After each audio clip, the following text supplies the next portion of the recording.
వినియోగదారుల హక్కులపై విద్యార్థి దశ నుంచి అవగాహన కల్పిస్తామని మంత్రి నాదెండ్ల మనోహర్ తెలిపారు. విజయవాడ కోర్టు కాంప్లెక్స్ లో వినియోగదారుల కమిషన్ రెండో బెంచ్ ను మంత్రి నాదెండ్ల మనోహర్ ప్రారంభించారు. వినియోగదారులు తమ సమస్యల పరిష్కారం కోసం మచిలీపట్నం వెళ్లాల్సి వచ్చేదని, విజయవాడలో నూతన బ్రాంచ్ ఏర్పాటును మనస్ఫూర్తిగా అభినందిస్తున్నానని తెలిపారు. వినియోగదారులకు భరోసా కల్పించడానికి ఇదొక మంచి వేదిక అని నాదెండ్ల మనోహర్ వెల్లడించారు.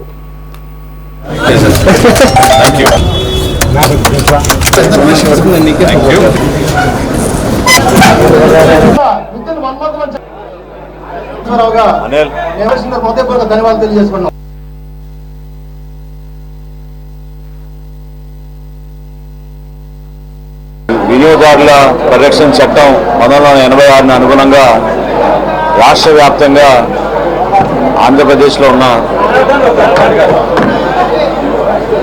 రాష్ట్ర స్థాయి కమిషను, అదేవిధంగా వివిధ జిల్లాలకు ఉన్న జిల్లా స్థాయి కమిషన్లు ఏర్పాటు చేయడం అనేది పౌర సరఫరాల శాఖ నుంచి వినియోగదారుల కోసం కేంద్ర ప్రభుత్వం ఇచ్చిన ఆదేశాల మేరకు ప్రతి జిల్లాలో కూడా వినియోగదారులకు భరోసా కల్పించడానికి, ఎక్కడైతే మోసపూరిత ప్రకటనల వల్ల నాణ్యత లేని సరుకుల వల్ల వాళ్ళు ఇబ్బంది పడడమో, సహజంగా అనేక సందర్భాల్లో వినియోగదారులకు ఉన్న హక్కుని ఉపయోగించుకోవడానికి కోసం ఇది ఒక అద్భుతమైన వేదిక.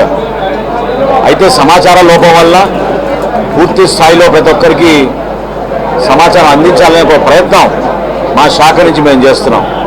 ఇప్పుడే నేను కమిషనర్ గారు కూడా కోరాను, రాష్ట్ర వ్యాప్తంగా కన్జ్యూమర్ క్లబ్లు ఏర్పాటు చేయడం, వీలైతే పాఠశాలలోనూ కాలేజీల్లోనూ అందరికీ కూడా అవగాహన పెంచే విధంగా ఒక ప్రయత్నం రాబోయే రోజుల్లో చేస్తాం.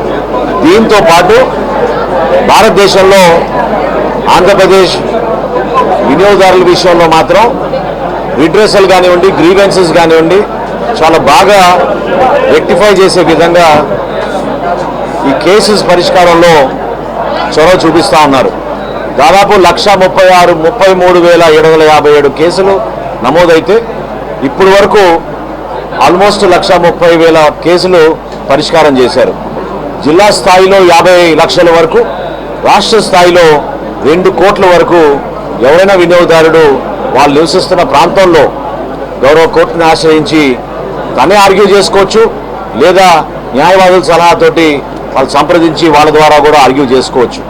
వినియోగదారుడికి ఇవ్వాల్సిన ప్రొటెక్షన్ ఒక హక్కుగా, ఒక బాధ్యతగా ప్రభుత్వం నుంచి మేము అందరం కూడా సిద్ధమవుతాం. ఇందులో ఎవ్వరు కూడా ఒక్కరిని చూసి ఉపేక్షించాల్సిన అవసరం లేదు. ఎటువంటి సంస్థ అయినా సరే, ఎటువంటి ప్రోడక్ట్ అయినా సరే, అంతిమంగా కన్జ్యూమర్ ఇస్ అ కింగ్. కన్జ్యూమర్ని కాపాడే విధంగా, వినియోగదారుడికి హక్కు వచ్చే విధంగా మేము నూతనంగా కొత్త ఆలోచనలతోటి ఫర్ ద ఫస్ట్ టైం భారతదేశంలో డిజిటల్ అవేర్నెస్ కూడా పెంచే విధంగా మేము ఒక క్యాంపెయిన్ చేపట్టబోతున్నాం ఈ సంవత్సరం నుంచి. సో జూన్ నాటికల్లా రాష్ట్ర వ్యాప్తంగా ప్రతి పాఠశాలలోనూ, ప్రతి జూనియర్ కాలేజీల్లోనూ వినియోగదారుల యొక్క హక్కు గురించి మేము చేయాల్సిన కార్యక్రమాలు ప్రజల్లోకి మరింత విస్తృతంగా తీసుకెళ్లే విధంగా చేస్తాం. నాణ్యతలో ఎక్కడ పొరపాటు లేకుండా, కొలతల్లో కానివ్వండి, వెయిట్స్ అండ్ మెజర్స్లో ఎక్కడ పొరపాటు లేకుండా ఖచ్చితంగా మా డిపార్ట్మెంట్ నుంచి మేము ఆ విధంగా మేము బలపరుస్తూ ఉంటాం. ప్రత్యేకంగా అదనపు బెంచ్ ఈ రోజున ప్రారంభించినందుకు బెజవాడ బార్ అసోసియేషన్లో మనస్ఫూర్తిగా నేను వాళ్ళందరికీ అభినందిస్తున్నాను. ఎందుకంటే ఎంతో ఉత్సాహంగా చొరవ చూపించారు.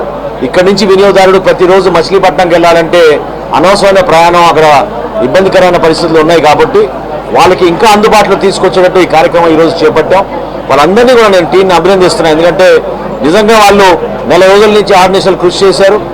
అది సాధ్యమైనందుకు, ఈ రోజున ఇటువంటి కార్యక్రమం చేసుకుంటున్నందుకు ప్రతి ఒక్కరిని వాళ్ళు చూసిన చొరవ, అట్ ద సేమ్ టైం వాళ్ళు వినియోగదారుడికి మరింత మెరుగైన సేవలు అందించడానికి చేసిన ప్రయత్నాన్ని మనస్ఫూర్తిగా డిపార్ట్మెంట్ నుంచి మేము అందరం కూడా అభినందిస్తున్నాం.